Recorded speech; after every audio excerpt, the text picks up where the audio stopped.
नमस्कार विद्यार्थियों। आज हम यूनिट नंबर 12 जो है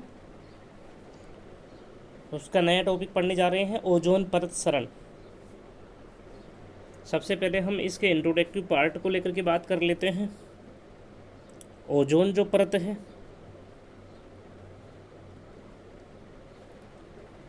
उसमें सरण का मतलब होता है कि जो ओजोन जो लेयर है,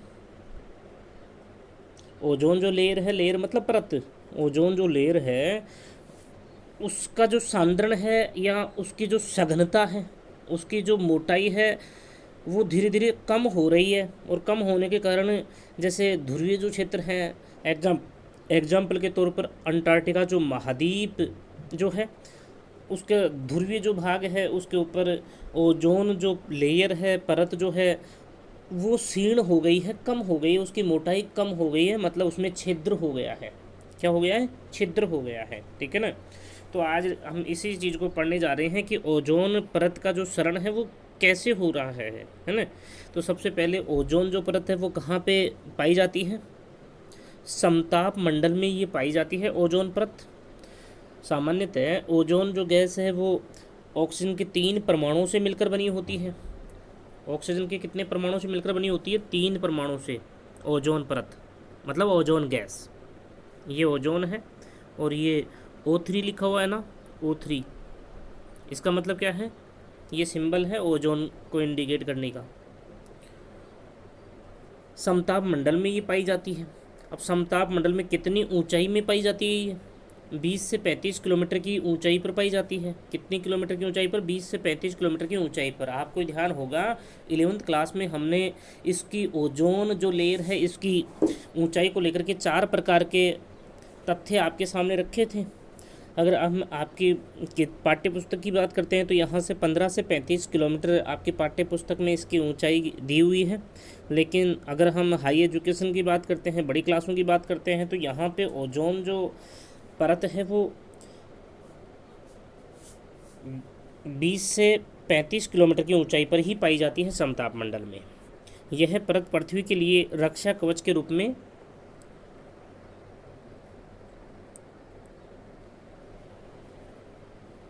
कार्य करती है। यह परत पृथ्वी के लिए रक्षा कवच के रूप में कार्य करती है। यहाँ पे ये रॉन्ग लिखा हुआ है, इसको आप क्या करोगे? कार्य, वर्क है ना, कार्य करती है। कैसे करती है? क्योंकि आपको याद होगा कि सूर्य की जो अल्ट्रावायलेट जो किरणें होती हैं, पराबैंगनी जो किरणें होती हैं, घातक प्रकार की जो पराबैंगनी किरणें होती हैं, उनको ये पृथ्वी के धरातल पर आने से रोकती है। कौन? ओजोन परत। क्योंकि ओजोन जो लेयर है वो क्या करती है? उन पराबैंगनी जो घातक पराबैंगनी जो किरणें होती हैं उनको अवशोषित कर लेती है। ठीक है ना। और उनको पृथ्वी के धरातल पर आने से रोकती है, इसलिए ये रक्षा कवच के रूप में होती है। तथा घातक पराबैंगनी किरणों से पृथ्वी की रक्षा करती है। घातक, अभी हम बात कर रहे हैं ना घातक पराबैंगनी, यहाँ पे कुछ लिखा हुआ नहीं है। घातक पराबैंगनी अल्ट्रावायलेट किरणें, अल्ट्रावायलेट रेज बोलते हैं इनको। रे मतलब किरणें, किरणों से पृथ्वी की रक्षा करती है। सर्वप्रथम 1985 में, ध्यान देना यहाँ पे ये फैक्ट है, सर्वप्रथम 1985 में जॉय फोरमैन, ये यहाँ पे कुछ भी लिखा हुआ नहीं है, यहाँ पे चंद्रबिंदी लगा सकते हैं आप जय के ऊपर, ये जॉय हो जाएगा। जॉय फोरमैन महोदय ने, जॉय फोरमैन महोदय ने, जॉय फोरमैन कौन है? ब्रिटिश वैज्ञानिक है। कौन है ये? ब्रिटिश वैज्ञानिक ने अंटार्कटिका महाद्वीप के ऊपरी वायुमंडल में, अंटार्कटिका जो महाद्वीप है उसके ऊपरी वायुमंडल में ओजोन परत में छिद्र का पता लगाया था। सबसे पहले ओजोन परत में छिद्र का पता लगाया था। जो ओजोन जो लेयर है उसका जो मिश्रण है, उसके जो सांद्रता है, उसकी जो सघनता है, उसका जो घनत्व है वो धीरे धीरे कम हो गया है। सबसे पहले इस चीज़ का पता कहाँ पे लगा? अंटार्कटिका महाद्वीप जो है उसके ऊपरी भाग पर, दक्षिणी ध्रुव में। ठीक है, दक्षिणी ध्रुव के ऊपर। अभी वर्तमान समय में तो बसंत ऋतु में ऐसे संकेत भी प्राप्त होने लगे हैं कि जो उत्तरी ध्रुव है, उत्तरी ध्रुव के ऊपर भी धीरे धीरे ओजोन परत में जो ओजोन जो लेयर है उसमें बसंत ऋतु में छिद्र दिखाई देने लगता है। ठीक है ना, ये भी आपको थोड़ा सा ध्यान रखना है।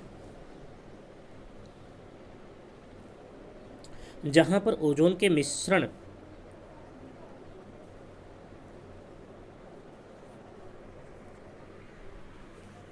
देखिए यहाँ पे ये दोनों ही शब्द गलत लिखे हुए हैं। यहाँ पे ये शब्द तो यहाँ तो क्या है मिश्रण, यहाँ पे तो क्या करना है, इसको ठीक करना है मिश्रण, या यहाँ पे ये क्या है सांद्रण। ये तो मिश्रण है, ये सांद्रण है। जहाँ पर ओजोन के मिश्रण या सांद्रण में, जानते हो ना आप, समझ गए होंगे, मिश्रण या सांद्रण में कमी पाई जाती है उसे ही ओजोन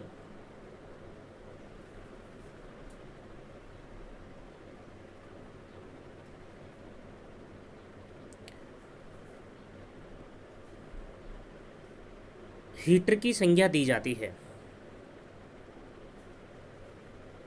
ओजोन हीटर की संज्ञा दी जाती है।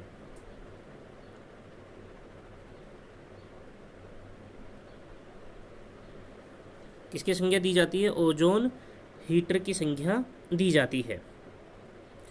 1970, यहाँ पे ये कितना लिखा हुआ है, 1970 के दशक के पश्चात ओजोन की कुल मात्रा में 1970 की दशक के पश्चात ओजोन की कुल मात्रा में प्रति दशक 4% की, कितने परसेंट?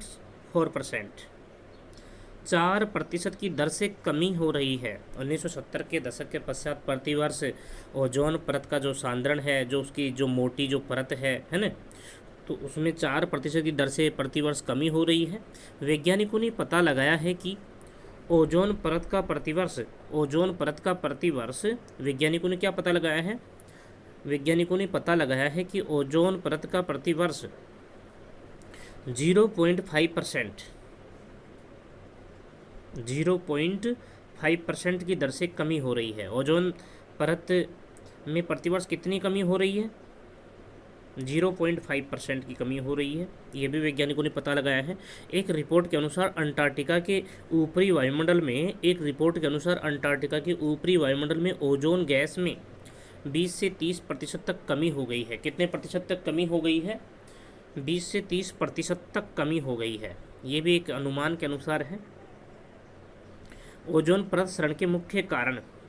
अब ओजोन जो परत है उसमें छिद्र क्यों हो रहा है? उसकी जो परत की जो मोटाई है, ओजोन परत की जो मोटाई है, जो मुख्यतः 20 से 35 किलोमीटर की ऊंचाई पर ओजोन गैस की उपस्थिति के कारण, जहाँ पे ओजोन गैस की उपस्थिति पाई जाती है, उस वाले क्षेत्र को हम क्या कह रहे हैं? ओजोन परत कह रहे हैं ना। और ओजोन परत की जो सबसे ज़्यादा सांद्रणता जो है, या यूँ कहें उसका जो मिश्रण है, वो सबसे ज़्यादा समताप मंडल में पाया जाता है ना, समताप मंडल में पाया जाता है। अब इस परत में जो छिद्र हो रहा है, धीरे धीरे इसकी मोटाई कम हो रही है, घट रही है ना। तो इसके पीछे कौन कौन से जो कारण हैं उनको लेकर के हम बात कर लेते हैं। देखिए पहला जो कारण है, यहाँ पे देखिए, ओजोन परत क्षरण के लिए मुख्य रूप से, क्षरण का मतलब छिद्र होना,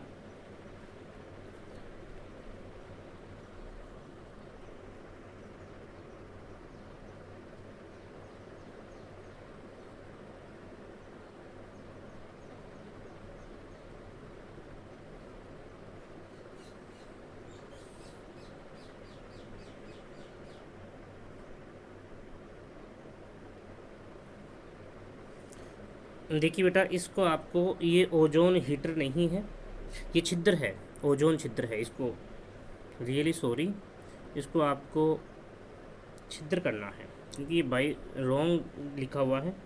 ये क्या लिखा हुआ है? ओजोन छिद्र की संज्ञा दी जाती है। ये छिद्र लिखा हुआ है, छिद्र में जानते हो छेद है ना, तो वो करना आपको, ओजोन छिद्र है, ओजोन छिद्र की संज्ञा दी जाती है, इतना ध्यान रखना है, ठीक है। अब देखिए, ओजोन परत के क्षरण के लिए मुख्य रूप से हैलोजेनिक जो गैसें होती हैं उनको उत्तरदायी माना जाता है। हैलोजेनिक जो गैसें होती हैं उनको उत्तरदायी माना जाता है। जैसे जो आपके विभिन्न प्रकार के जो बल्ब आते हैं उनमें भी ये गैस भरी जाती है। बल्ब जो होते हैं उनके अलावा CFC, chlorine, bromine, methyl chloroform, carbon tetra chloride आदि हैं। ठीक है ना, ये मुख्यतः गैसें हैं जिनकी वजह से या जिनके कारण ओजोन परत में क्षरण हो रहा है ना। दूसरा कारण देखिए क्लोरीन, दूसरा देखिए क्लोरीन परमाणु के विसरण से, क्लोरीन परमाणु के विसरण से ओजोन परत का सर्वाधिक क्षरण होता है। क्लोरीन परमाणु के विसरण से, विसरण का मतलब होता है फैलना, विसरण का मतलब क्या होता है? फैलना। विसरण का मतलब होता है फैलना। क्लोरीन परमाणु के फैलने से ओजोन परत का सर्वाधिक क्षरण होता है। अतः एक तथ्य के अनुसार क्लोरीन का, ध्यान देना यहाँ पे ये फैक्ट है, अतः एक तथ्य के अनुसार क्लोरीन का एक परमाणु ओजोन के 1,00,000 अणुओं को नष्ट कर देता है। अब आप सोच लीजिए कि जो आपका क्लोरीन है, वो क्लोरीन जो है ओजोन परत के लिए कितनी घातक है। ठीक है ना, क्लोरीन का एक परमाणु ओजोन परत के 1,00,000 अणुओं को नष्ट कर देता है। तो आप सोचिए क्लोरीन ओजोन परत के क्षरण के लिए कितनी उत्तरदायी गैस है। ठीक है ना, इसी प्रकार से यहाँ पे देखिए ब्रोमीन गैस, अगली गैस कौन सी है? ब्रोमीन गैस है। ब्रोमीन गैस के अणु ओजोन परत क्षरण के लिए अत्यधिक उत्तरदायी माने जाते हैं। और क्लोरीन से भी घातक कौन सी गैस है? ब्रोमीन। कौन सी गैस है? ब्रोमीन गैस है। ब्रोमीन गैस के अणु ओजोन परत क्षरण के लिए अत्यधिक उत्तरदायी माने जाते हैं। अतः एक तथ्य के अनुसार, अब देखिए ये भी यहाँ पे एक फैक्ट है, अतः एक तथ्य के अनुसार ब्रोमीन का एक परमाणु ओजोन के 1 करोड़ अणुओं को नष्ट कर देता है या तोड़ देता है। ठीक है ना, 1 करोड़ अणुओं को नष्ट कर देता है। यहाँ पे ये नष्ट लिखा हुआ है, नष्ट कर देता है। ठीक है ना, 1 करोड़ अणुओं को नष्ट कर देता है, ये ध्यान करना है। ओजोन परत क्षरण के प्रभाव, अब देखिए ओजोन परत क्षरण के प्रभाव। ओजोन परत में लगातार जो उसकी जो मिश्रण है, उसका जो सांद्रण है वो कम हो रहा है, उसकी मोटाई घट रही है। तो उसकी मोटाई कम होने के कारण कौन कौन से ऐसे प्रभाव हैं जो दिखाई देने लगे हैं या हो रहे हैं। ठीक है ना, तो वो देख लेते हैं अपन। ओजोन क्षरण से त्वचा कैंसर, अब देखिए ओजोन क्षरण से क्या क्या हो रहे हैं। एक तो त्वचा कैंसर हो रहा है, एक मोतियाबिंद आदि घातक रोग हो जाते हैं। त्वचा कैंसर, मोतियाबिंद आदि घातक रोग हो जाते हैं, है ना। दूसरा देखिए पराबैंगनी किरणों के कारण पादप पल्लवक नष्ट हो जाते हैं। पादप पल्लवक क्या है? नष्ट हो जाते हैं। पराबैंगनी किरणों के कारण पादप पल्लवक नष्ट हो जाते हैं। आपको याद होगा कि पादप पल्लवक जो होते हैं फाइटोप्लैंक्टन कहलाते हैं ये, है ना। तो इनके नष्ट होने से जो मुख्यतः मछलियों के मुख्य भोजन के रूप में काम में लिए जाते हैं, तो ये लगातार नष्ट हो रहे हैं, है ना। तो इनके नष्ट होने से जो समुद्री जीव होते हैं और विशेषकर जो मछलियाँ होती हैं वो भी नष्ट हो रही हैं। ठीक है ना, जिससे समुद्री खाद्य श्रृंखला में असंतुलन उत्पन्न हो जाता है, जिससे समुद्री खाद्य श्रृंखला में असंतुलन उत्पन्न हो जाता है। जब पादप पल्लवक नष्ट हो जाएंगे तो समुद्री खाद्य जो श्रृंखला होती है, सी फूड चेन जो होती है, वो नष्ट मतलब डिस्टर्ब हो रही है, असंतुलित हो रही है ना। तीसरा देखिए ओजोन क्षरण से फसलों की मात्रा व गुणवत्ता में कमी आ जाती है। ओजोन क्षरण से फसलों की मात्रा व गुणवत्ता में कमी आ जाती है, क्योंकि ओजोन परत जब धीरे धीरे उसकी मोटाई क्षीण होगी, कम होगी, तो पराबैंगनी जो किरणें होंगी, जो अत्यधिक घातक प्रकार की किरणें होती हैं, है ना, अल्ट्रावायलेट जो किरणें होती हैं वो घातक प्रकार की किरणें होती हैं। जब वो धरातल के ऊपर सीधे आने लगेंगी तो गेहूं की जो बालियां होती हैं उनमें जो अन्न होता है वो बन नहीं पाएगा। तो यहाँ पे फसलों के लिए भी उनकी गुणवत्ता में भी कमी आ जाती है। ठीक है ना। अब देखिए यहाँ पे चौथा जो है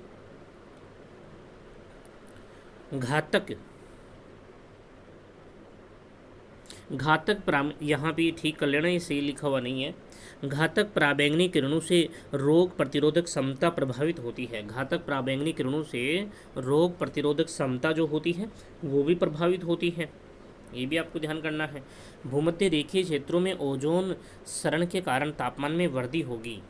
ये देखिए सबसे ज़्यादा आपको पता है कि भूमध्य रेखीय जो क्षेत्र हैं उनमें पहले से ही सूर्य की स्थिति लंबवत होती है, और जब ओजोन छिद्र और अधिक बड़ा हो जाएगा, तो उससे क्या होगा, भूमध्य रेखीय क्षेत्रों में ओजोन परत जो शरण ओजोन परत में शरण की जो मात्रा है वो अधिक मात्रा में होगी, और अधिक का होगी तो उससे क्या होगा, तापमान में भी वृद्धि हो जाएगी, क्योंकि पराबैंगनी जो किरणें होंगी वो सीधे ही धरातल के ऊपर आने लगेंगी, तो तापमान में वृद्धि होगी, जिसके परिणाम स्वरूप शारीरिक व मानसिक स्वास्थ्य पर प्रतिकूल प्रभाव पड़ेगा। शारीरिक व मानसिक स्वास्थ्य पर प्रतिकूल प्रभाव पड़ेगा, ठीक है ना, ये भी आपको ध्यान करना है। पराबैंगनी किरणों से कृषि तथा समुद्री जीवों पर प्रतिकूल प्रभाव पड़ेगा। ऊपर हमने अभी बात की है ना, पराबैंगनी किरणों से कृषि तथा समुद्री जीवों पर प्रतिकूल प्रभाव पड़ेगा, ये छठी विशेषता है। अब देखिए सातवां जो प्रभाव है वो क्या होगा, अंटार्कटिका क्षेत्र में बड़े बड़े जो हिमखंड हैं वो पिघलने लगेंगे। अब जब वो पिघल जाएंगे ना, क्योंकि तापमान में वृद्धि हो जाएगी, अब तापमान में वृद्धि हो जाएगी तो उच्च पर्वतीय जो क्षेत्र हैं और साथ में जो ध्रुवीय शीत जो क्षेत्र हैं उन पे बड़े बड़े जो हिमखंड हैं, शिलाखंड हैं ना, हिम शिलाखंड जो हैं, बड़े बड़े जो बर्फ़ के टुकड़े हैं वो पिघलने लगेंगे, ग्लेशियर पिघलने लगेंगे। अब ग्लेशियरों के पिघलने से हिमनदों के पिघलने से क्या होगा, तटीय क्षेत्रों में बाढ़ की स्थिति उत्पन्न हो जाएगी, ठीक है ना। तो ये भी एक बड़ा इफेक्ट के रूप में है ओजोन परत क्षरण के कारण, तो इसको भी आपको अच्छे से ध्यान करना है।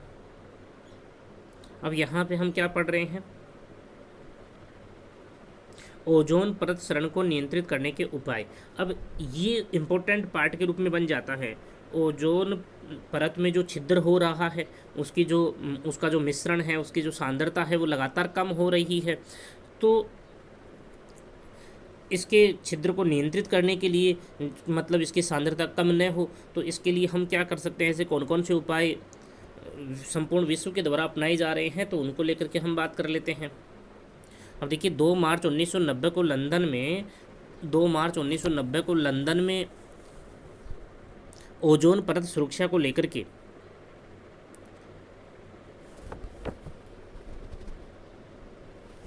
लंदन में एक संगोष्ठी का आयोजन किया गया।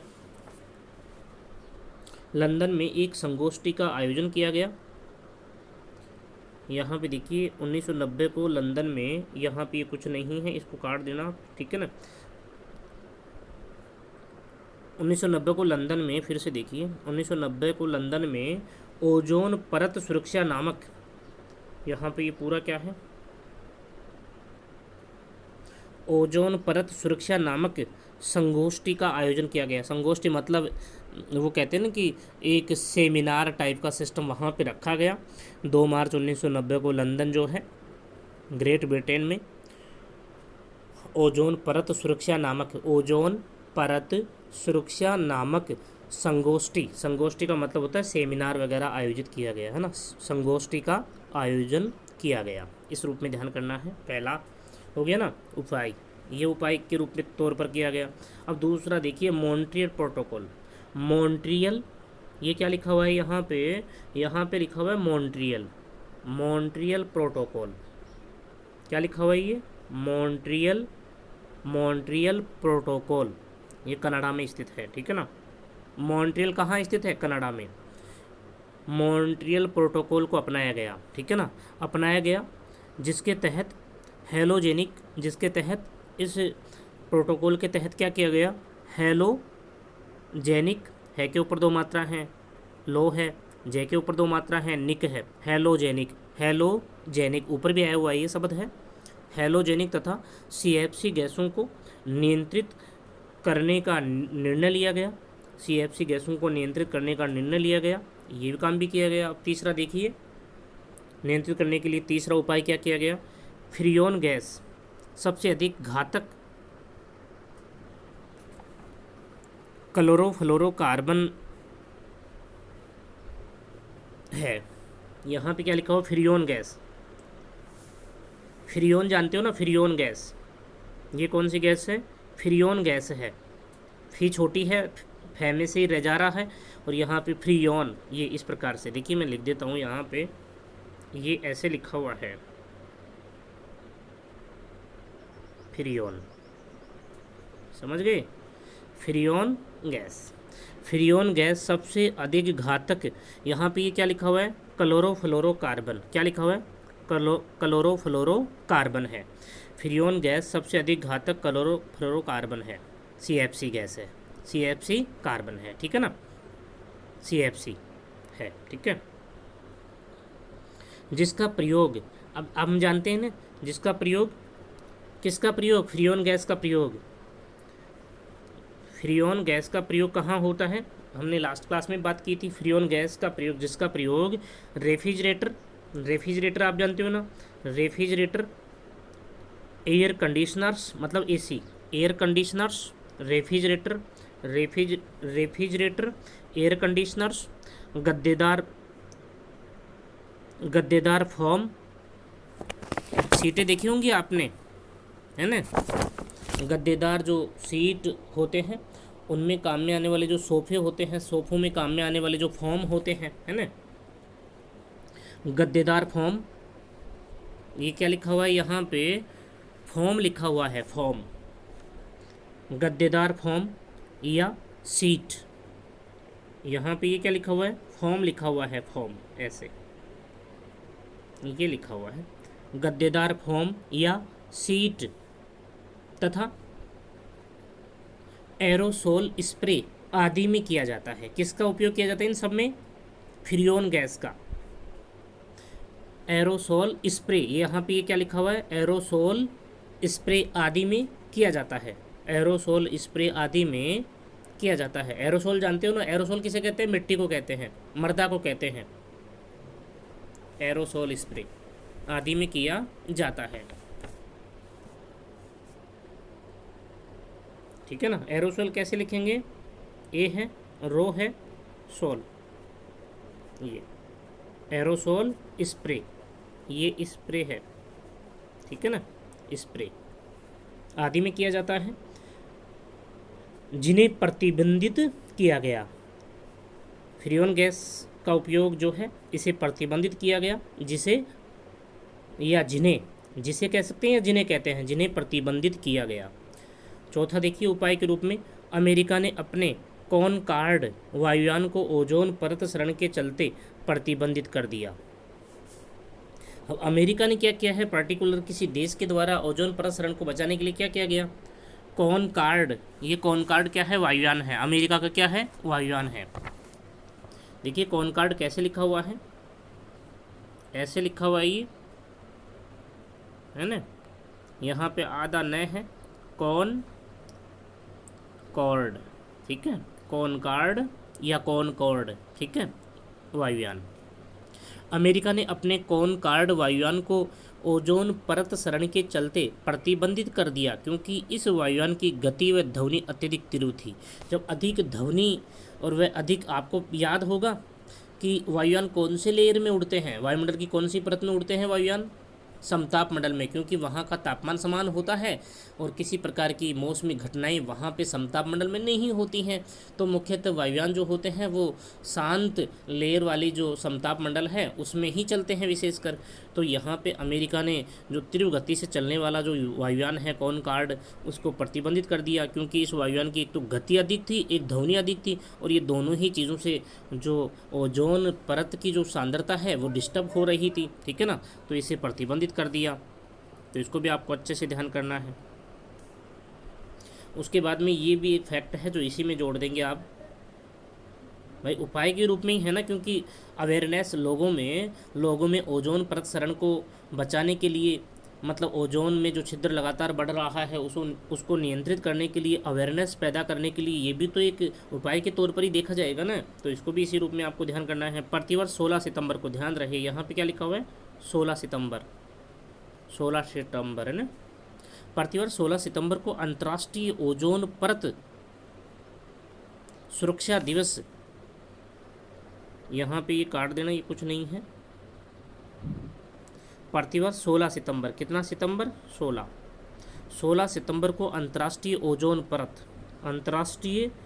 ओजोन परत सुरक्षा दिवस राष्ट्रीय व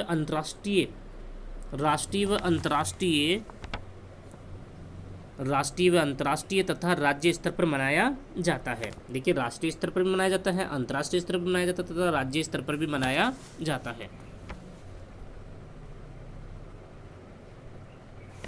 वैसे तो आपकी किताब में तो इसमें राष्ट्रीय स्तर दे रखा है व राज्य स्तर दे रखा है, तो इसको आप चाहे काट भी सकते हैं। अंतर्राष्ट्रीय ओजोन परत दिवस सुरक्षा दिवस जो है राष्ट्रीय व राज्य स्तर पर मनाया जाता है, इसको काट देना, कोई दिक्कत नहीं है। सुरक्षा दिवस राष्ट्रीय व राज्य स्तर पर मनाया जाता है, ठीक है। तो आपसे पूछे अंतर्राष्ट्रीय ओजोन दिवस कब मनाया जाता है? 16 सितंबर को। कब मनाया जाता है? 16 सितंबर को। तो इस रूप में आप ध्यान करेंगे। कुछ बच्चे पता नहीं कैसे क्या हो रहा है, उन बच्चों को समझ ही नहीं आ रहा। आज के लिए हम इतना ही पढ़ेंगे, लेकिन साथ में एक चीज़ मैं बता दूं कि कुछ बच्चे जो है ना, वो बिल्कुल भी ओके सर लिखने में पता नहीं इतना क्यों जोर आ रहा है उनको, है समझ ही नहीं आ रहा। ओके सर भी पता नहीं क्यों इतना क्यों हो रहा है बच्चों के साथ, ऐसे पता नहीं क्यों इतना। तो भैया आलसी मत बनिए, पढ़िए अच्छे से। 50% कोर्स होगा आपका, जून में हो जाएगा, है ना। 50% कोर्स डेफिनेटली हो जाएगा, 12-13 लेसन हम करवा देंगे।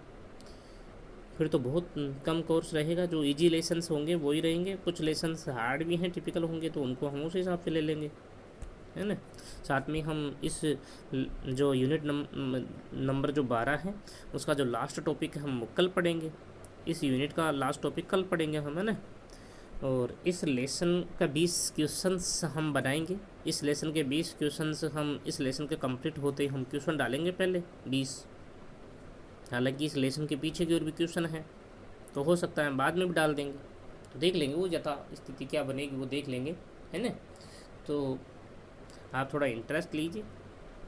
और ओके सर तो ज़रूर लिखें। कुछ बच्चे अभी लिख नहीं रहे हैं, 2-3 रोज़ से बहुत कम बच्चे लिख रहे हैं। और इसके बाद में हम अगला लेसन ले लेंगे, ठीक है ना।